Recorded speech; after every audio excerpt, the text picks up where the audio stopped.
హిజ్కియాకు అర్థమైపోయింది, నా భవిష్యత్తు ఎవరి చేతిలో ఉంది? దేవుని చేతిలో. మందిరానికి వచ్చి ప్రార్థన చేశాడు. ప్రార్థన చేసినప్పుడు దేవుడు ఆ పట్టణాన్ని, ఆ ప్రాంతాన్ని, ప్రజలను, ఆ రాజ్యం అంతటిని దేవుడు ఏం చేశాడు తెలుసా? కాపాడాడు.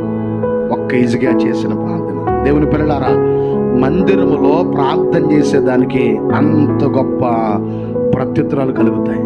అందుకే దేవుని పిల్లలు మందిరంలో ప్రార్థన చేయాలి. దేవుని సన్నిధిలో ప్రార్థన చేయమన్నప్పుడు మోకరిల్లి కన్నీటితో దేవుని వేడుకోవాలి. అనాలోచనగా ఉండకూడదు. కొంతమంది ప్రార్థన చేయమంటే ఏదో అనాలోచనగా ఉంటారు, ఏదో మొత్తానికి అనాలోచనగా ఉన్నట్టు కనబడుతూ ఉంటారు. అవకాశం దొరికినప్పుడు దేవుని సన్నిధిలో నువ్వు ప్రార్థన చేస్తే దేవుడు నీకు సమీపముగా ఉంటాడు.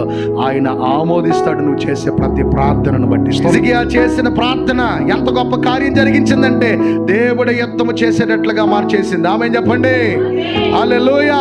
ఇప్పుడు నువ్వు చేసే ప్రార్థన నీ జీవితంలో ఎదురాడుతున్న ప్రతి ఆటుపోట్లన్నీ కూడా తొలగిపోయేటట్లుగా, ఏంటి ఇప్పుడు ఆ కార్యాలను జరిగేటట్లుగా చేస్తుంది నువ్వు చేసే